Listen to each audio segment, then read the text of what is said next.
Alright guys, so a quick recap for UFC 285, and we're gonna talk about Jon Jones vs. Gane right now. And yeah, it happened exactly how I thought it would happen. So Jones via finish. Did I think it would happen that quickly? Well, I thought that as soon as Jones takes Gane down, it would happen quickly, but I didn't think it would happen in the first round, and having a situation where Gane couldn't handle it. Like, it didn't even resist. It was very easy, much easier than expected to get him down. So in that regard, I didn't expect that, right? For him to get taken down that easily, I thought he would show a little bit more of a resistance. But I knew that once Jones is on the ground, man could finish the job fairly fast. But yeah, kind of happy for Jones, you know. I like Jon Jones as a fighter. I'm not talking about his action outside the cage, but of course as a fighter, he's good. And yeah, I enjoy his fights usually, except his last few ones at light heavyweight, of course. But I mean, you know, that's not always for. I mean, you don't support a fighter for just because he has been exciting once or twice. You know, sometimes you expect a fighter to have bad performances. You follow the fighter and you cheer a fighter because you like his skills and what he delivers on average throughout his career. So of course I was happy for Jon Jones. Let's move down a little bit down the card, so I don't have it right now, but I'm not going to talk about Shevchenko. I dislike very much her. I mean, a lot of people talk about her as the GOAT, and I understand because she almost beat Nunes, who is a division above and whatnot. But women in general, I'm not a big fan in MMA. Of course, there are some of them who I actually enjoy watching, so it's not all of them. But I mean, the amount of good fighter among women is so little that it's hard for me to give a lot of interest. So sometimes I watch it here and there. But to go back to Shevchenko, like, I don't really like her styles. I mean, she's good, but I don't think she's that good. Like, everyone was talking about her striking, but her striking is not pleasant for me to watch, and that's important. It's not having a pleasant style is not what makes you win a fight. I understand that, but for the fans, you know, the guy who actually like watching fights because finds it beautiful and whatnot, it's important. And I don't like her style on the feet. Okay, she's very stiff. She does not move her head very well, and you know, like, I'd rather watch Rose Namajunas. You know, I find her yeah, pleasant to watch fighting. I like her footwork and whatnot. Even Zhang Weili, is that? Yeah. I'm sorry if I butcher her name, but Zhang Weili, you know, even if she leaves her chin up in the air and she's not perfect, you know, I prefer her style. Like, I like the way she moves. I like the way she mixes things up and whatnot. Like, you know, of course she's not perfect. No one is perfect. But when I watch Shevchenko, although she has got some good and nice takedown throw here and there, I don't find her very super duper pleasant to watch and that good anyway. But she was winning fights, obviously, so she is good, right? I'm not saying she's not, but that was just to try to explain my point about why I don't follow women MMA. I don't know if you get it, but whatever. So I didn't watch it, and I'm not gonna talk about it. She just lost. That's it. Just to prove that, you know, the division's weak. Anyway, so Rakhmonov versus Geoff Neal. So, man, I was so dumb. I didn't post the video, but I did a prediction on that fight, and I didn't post it. But I would have been I would have been right. I was expecting I was expecting Rakhmonov to actually put on a good fight and win the fight. But I was saying in my predictions that I didn't put online because I made a mistake. I was saying that Rakhmonov, I was missing something from him, and I was missing what I was missing. I thought was gonna be showed by Geoff Neal, and that thing was his chin, you know, and I thought that Geoff Neal would be able to clip him, and Geoff Neal clipped him, and we've seen what happened. Well, Rakhmonov has got a good chin, and he's really good and the striking department. So yeah, I thought he would win. I thought I needed to see if he had a chin, if he could withstand the strength of a striker like Geoff Neal, because I saw Rakhmonov in his past fights getting clipped, and so that's it. That's why I was kind of worried a little bit. But anyway, so I thought he would win, and he won. Very impressive performance, really good. Even if sometimes he get clipped, every fighter does. Overall, good escape. I like his head movement sometimes here and there. His movement, his footwork is good. He cut the angle pretty well as well on his exit. So no, good fighter, and very good fight as well. Super duper fun. Next, I don't know if I'm doing it in order, but what's his name? Gamrot versus Jalin. Oh, dude, I'm sorry. I'm just gonna check this real quick if my computer wants me to do it. But yeah, so Gamrot fight was good. Well, hold on a second. I'll cut this scene if I need it, but or will I? You know, guys, you know me. I don't like doing edit my videos because I find it very annoying. But yeah, so Mateusz Gamrot versus Jalin Turner. Sorry, Jalin Turner. Yeah, I mean, I was expecting Mateusz Gamrot to win. I was just a little bit afraid of how he would come back from a loss. And I mean, he won the fight. Obviously, not his best performance. It was against a very tall guy. Okay, my prediction was very was unclear. It was very not precise. My analysis was not great on that fight. But I thought he would win. Jalin Turner, I didn't follow his career, but now I've seen a little bit more of him during this fight, and obviously he's tall, rangy, and he uses his strength. I mean, his reach fairly well. All right, considering he was against a guy like Mateusz Gamrot, who was closing in the distance. Jalin Turner found a way to sometimes connect before he gets stuck against the cage or in a clinch, and he was also able to escape. So I mean, the guy was good, and both of them was not prepared to fight each other. So good performance for both of them, but not an overall amazing performance for both of them as well. It's a paradox here, but yeah, I thought it was good to see a little bit more of Turner, as I hadn't followed his career. But Mateusz Gamrot won. I'm happy for him. I like this fighter. Then Bo Nickal versus Jamie Pickett. I didn't predict that fight. I just couldn't be bothered. I know there's a lot of noise about Bo Nickal, but still green, very talented. He won. Good on him. Yeah, I mean, what can I say about yeah, Jamie Pickett? I don't know.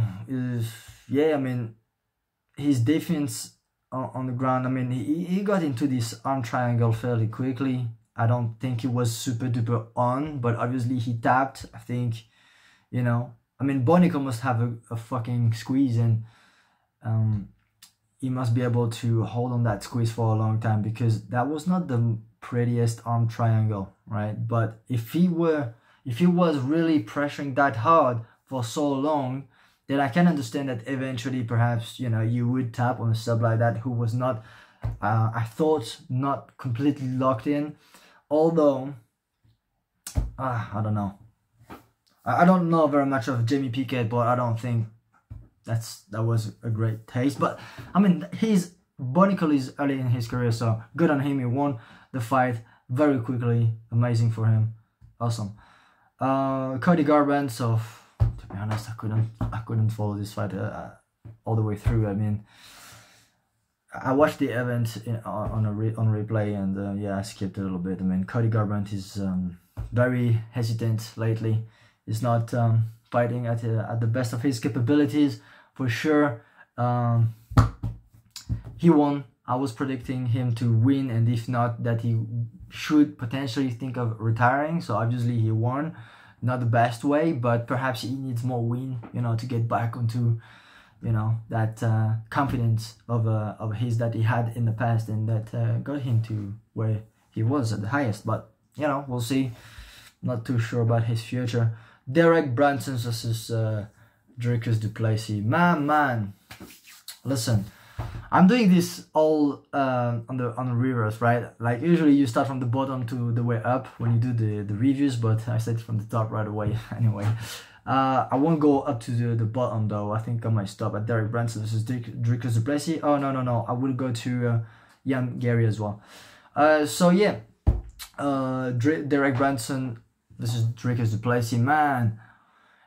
As I said, I dislike the skills. I think it's they're very sluggish. I mean, the guys keep their chin up in the air. It's just none of them are high level. But you know what? I must say it right away. The middleweight division is fucking weak. It's so weak. It's just unbelievable. This division has always been weak, even from Anderson Silva's era. Even from Anderson Silva's era, it was always a weak division in my opinion. Okay, this is my opinion. I don't think the middleweight division is great, but there is some great fighters here and there, like Robert Whittaker is amazing, right? But it's always the same at the top, and I mean, Marvin Vettori, for example, is at the top, and I like the guy, he's good, but he's not amazing, but yet he's at the top, and that tells you about the division. Do you know what I mean? Robert Whittaker is an amazing fighter. Even if it was a harder division, I think he would still be at the top. That's what I mean. But guys like Marvin Vettori, Sean Strickland, really? Well, he's good though, but, you know, what's his name? Even Cannonier and whatnot, I mean, they're good, they're amazing, but they're mostly strikers. There's no real, I found mixed martial artists like Robert Whittaker, okay, or real good wrestlers, you know, that actually do something with their wrestling skills, you know, not like Yoel Romero back then, who was like not utilizing his wrestling very much, up to a point in his career at least. So yeah, I think it's a very weak division. Derek Brunson, Dricus du Plessis. Well, Derek Brunson is apparently thinking of retiring, which makes sense. He's not young anymore. He's getting older. But I mean, Dricus du Plessis, with his skill set right now, I don't think he's that great. You know, perhaps a bit the likes of I don't know, because even if Marvin Vettori is bad, I mean, he's not bad, he's good, but he's not super duper great. I think he should beat him with his wrestling, because I don't think Dricus du Plessis has a good wrestling, whether it is a defense or attack. Do you know what I mean? So, I mean, for me, it's a weak division. Dricus du Plessis, I don't know, I don't think he wins against the top dogs in the division, and if he does, it just goes to show again that this division is not super duper great, because you can't look at Dricus du Plessis and tell me he's super duper good technically, okay? He's dangerous. He's very unpredictable. He's got his chin up in the air. His strikes are fucked. His escape sucks. His wrestling defense is not there. I mean, you can't look at him and say, oh, that's an amazing MMA fighter, or a complete MMA fighter. No.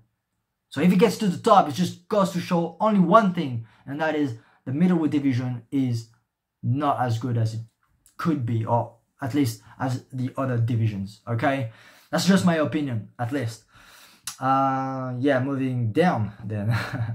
I'll just do a last one, and that'll be Ian Gary versus Kenan Song. Amazing performance from Ian Gary, to be honest. I mean, I was waiting, you know. I'm usually pretty neutral with up-and-comers, and even the ones with a lot of hypes. A lot of hype, sorry. Pardon me sometimes with my English.